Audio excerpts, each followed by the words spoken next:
আসসালামু আলাইকুম। আশা করি তোমরা সবাই ভালো আছো, আমিও ভালো আছি। আজকের ভিডিওতে আলোচ্য বিষয় হচ্ছে এইচএসসি জ্যামিতি সরলরেখার উপর ভিত্তি করে কিছু প্রশ্ন আমি তোমাদের সামনে আজকে সলিউশন করানোর চেষ্টা করব। তা তোমরা যদি ভিডিওটি শুরু থেকে শেষ পর্যন্ত দেখো, ইনশাআল্লাহ তোমরা খুব সহজভাবে বুঝতে পারবে, কোনো সমস্যা হবে না। শুধু তোমরা মনোযোগ সহকারে ধৈর্যের সহিত ভিডিওটি দেখো, ইনশাআল্লাহ খুব সহজভাবে বুঝতে পারবে। আজকে আমি তোমাদের সামনে যে প্রশ্নটি দেখাবো সলিউশন করে, তা কিন্তু আমি বোর্ডে লিখে রাখছি। ওই অক্ষ এত বিন্দু থেকে এত বিন্দু দূরত্ব সমান হলে এর মান নির্ণয় করো। আর 2 নম্বর আছে এক্স অক্ষ এত বিন্দু থেকে এত বিন্দু দূরত্ব সমান হলে কে এর মান নির্ণয় করো। এই প্রশ্ন তোটা কিন্তু প্রায় বেশিরভাগ সৃজনশীলের কথা থাকে এবং এমসিকিউতেও থাকে। তাহলে আশা করি তোমরা মনোযোগ সহকারে দেখার জন্য চেষ্টা করবে। তো চলুন সমস্যা না করে সলিউশন করি। প্রথমে আমি আর দ্বিতীয়ত হচ্ছে এই প্রশ্নটা আমি কোন বই থেকে নিয়েছি, তা হচ্ছে রূপান্তী প্রকাশনী বই থেকে আমি এই প্রশ্নটা নিয়েছি আর কি। তোমাদের যদি থাকে ভালো, আর যদি অন্য কোনো রাইটার থাকে সেখানে এই প্রশ্নগুলো তোমরা খুঁজে পাবে, কোনো অসুবিধা হবে না। প্রথমে আমি 1 নম্বর প্রশ্নটা নিয়ে নিলাম। এখানে বলা আছে ওয়াই অক্ষ এত বিন্দু থেকে এত বিন্দুর দূরত্ব সমান হলো। ওয়াই অক্ষ থেকে মানে কি? তাহলে ওয়াই অক্ষ থেকে হচ্ছে যে এটা যদি আমরা বলি, ওয়াই অক্ষ থেকে ওয়াই অক্ষ থেকে এত বিন্দু ও এত বিন্দুর দূরত্ব, এখানে বিন্দুটা হচ্ছে A5, আর এখান থেকে আরেকটা বিন্দু দেওয়া আছে 7, 2।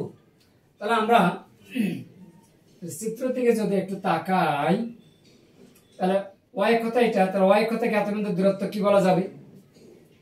ওয়াই অক্ষ থেকে এত বিন্দু দূরত্ব হচ্ছে, এটা কিন্তু এক্স। এটা এইবার যদি একটু লম্ব টানি, এখানে যতটুকু অংশ আছে এখানে কিন্তু ততটুকুই অংশ আছে। তাহলে এখানে এক্স মানে কি? এখানে এ। এই জন্য ওয়াই অক্ষ থেকে এত বিন্দু দূরত্ব হবে এ। এটা আমরা আর কি প্রকাশ করব। তাহলে আমরা জানি যে ওয়াই অক্ষ থেকে এত বিন্দুর দূরত্ব এ। এখন প্রশ্ন মতে তাহলে এইটা যা দূরত্ব হবে সেই দূরত্ব সমান আছে এই দূরত্বের সমান। তাহলে এখন আমরা লিখি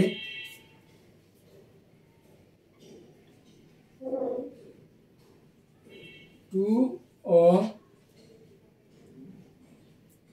এত বিন্দুর দূরত্ব। তাহলে তোমরা তো অবশ্যই জানো যে দূরত্বের সূত্রটা কিভাবে হবে, √x1 - x2² plus y1 - y2 whole square. তাহলে এখানে একটা রুট দেওয়া হলো। তাহলে x1 হচ্ছে আমাদের 7 আর x2 হচ্ছে e, অথবা x2 - x1। তাহলে এখানে আমরা দিতে পারি a - 7, এভাবে দেওয়া যাবে, প্লাস 5 - 2 হোল স্কয়ার। a মানে হোল স্কয়ার হবে।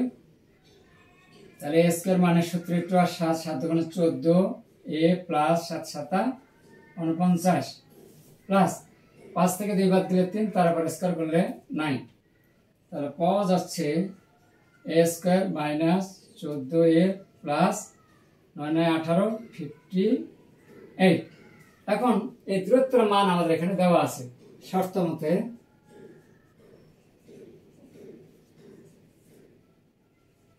a square minus 14a plus 58 equal কত? এটা। এখন আমরা উভয় পাশে রুটকে সরানোর জন্য বর্গ করব। তাহলে বর্গ করে এখানে পাই a square minus 14a plus 58 equal কত? a square. তাহলে বা উভয় পাশে a স্কয়ার স্কয়ার কাটা যায়, বামে থাকে মাইনাস 14a প্লাস 58 ইকুয়াল 0, বা এখন এই মাইনাস যদি এটা ডান পাশে যে প্লাস হয়ে যাবে। তাহলে 14a ইকুয়াল কত?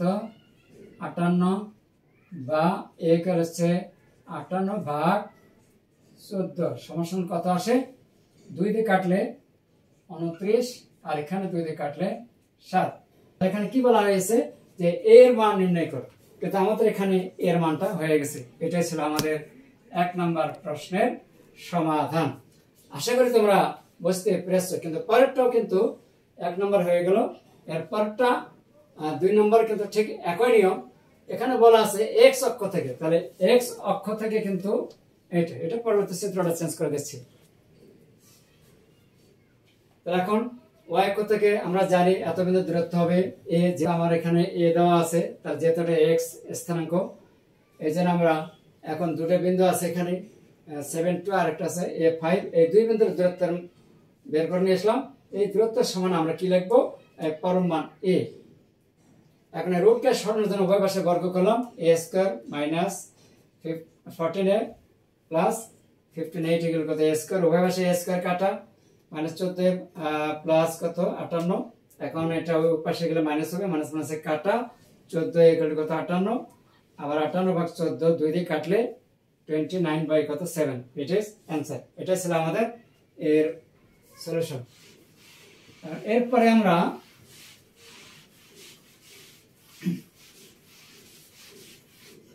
দুই নম্বর জন্য একটু চিত্রটা নেই। এখন বলছে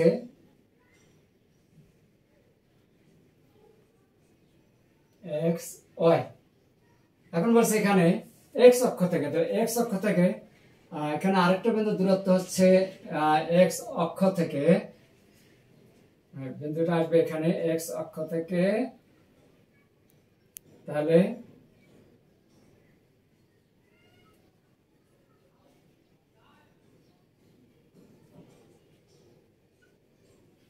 এখন বিন্দু দেওয়া আছে একটা, যেহেতু এখানে হবে বিন্দুটা হবে -5 -7। এখন এখান থেকে যদি আমরা একটা লম্ব আঁকি, তাহলে এখানে y পরিমাণ কিন্তু এখানে, তাহলে এটা y এর খণ্ডিত অংশকে আমরা b দ্বারা প্রকাশ করি, তাহলে এখানে y, তাহলে y এর স্থলে এখানে কি আছে, আমাদের এখানে বিন্দু দেওয়া আছে, y এর স্থলে কিন্তু k দেওয়া আছে, ঠিক আছে। তাহলে এখন y অক্ষ থেকে, যেহেতু এটা আমাদের y অংশ আর এটা হচ্ছে x, তাহলে এখানে এইটুকু মান হচ্ছে y, তাহলে y এর মান কত, আমাদের k দেওয়া আছে। তাহলে এই অংশটাকে আমরা এখন বের করব। তাহলে মনে করি লাগবে না, x অক্ষ থেকে 4k বিন্দুর দূরত্ব হবে k। এখন এত -5 -7 ও 4k বিন্দুর দূরত্ব, তাহলে এখানে কি লেখা যাবে, 4 + 5 square plus k plus 7 whole square. এখানে যোগ করলে কত আসে, 4 + 5 9, 9 এর পর স্কয়ার করলে 9 9 81 plus a plus whole square সূত্র করব k স্কয়ার প্লাস 7 দোকানে 14 k প্লাস 7 7 49, হিসাব করে এখানে পাওয়া যায় k square plus 14 k plus কত 49, 9 আর রেখে 10 এর শূন্য হাতে আছে 1, 5 8 5 13 130। তাহলে এখন শর্ত মতো আমরা লিখতে পারি এটা সমান কিন্তু এই যেখানে এই মানটা দেওয়া আছে, তাহলে root k square plus 14k plus কত 130 সমান সমান পরিমাণ k, উভয় পাশে বর্গ করলে রুট চলে যাবে,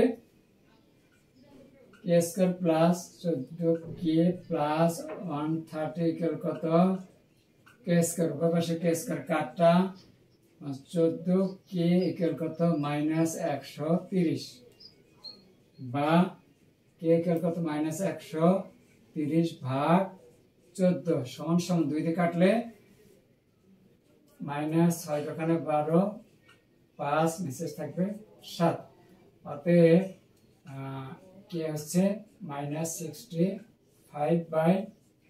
7। এটা ছিল আমাদের 2 নং প্রশ্নের সমাধান। আশা করি তোমরা বুঝতে পেরেছ। এখানে কিন্তু আবার বলছি, যখন x অক্ষ বলবে তখন কিন্তু y স্থানাঙ্ক, আর y অক্ষ থেকে বললে x এর মান হবে আর কি। তাহলে এখানে যেহেতু এখানে x অক্ষ থেকে বলা হয়েছে, x অক্ষ থেকে নিলাম। এখন এখান থেকে এই বিন্দুটা দেওয়া আছে আমাদের, এখানে হচ্ছে 4k, আর এই বিন্দুর দূরত্ব সমান হচ্ছে এখানে y। আর y মানে কি, আমাদের এখানে k, যে k দেওয়া আছে সেই k। তাহলে এই ছিল আজকের 2টি প্রশ্নের সমাধান। আশা করি তোমরা বুঝতে পেরেছো। আর তোমাদের কাছে আমার এই ভিডিও ক্লাসটি কেমন লেগেছে তা অবশ্যই কমেন্টসের মাধ্যমে জানিয়ে দেবে, আর সেই সাথে অন্যদেরকে জানার জন্য একটা বেশি বেশি শেয়ার করে দেবে। এবং ভিডিওটি দেখার শেষে অবশ্যই কিন্তু একটা লাইক দেবে। লাইক দিতে কিন্তু ভুলবো না, তার কারণ তোমরা যদি লাইক এবং কমেন্টস করো ভিডিওটি কেমন লেগেছে, তাহলে কিন্তু পরবর্তীতে বা সামনে আরো নতুন ভিডিও করতে উৎসাহ বাড়ে। তো ধন্যবাদ সবাইকে, ভালো থাকবেন, সুস্থ থাকবেন, আল্লাহ হাফেজ।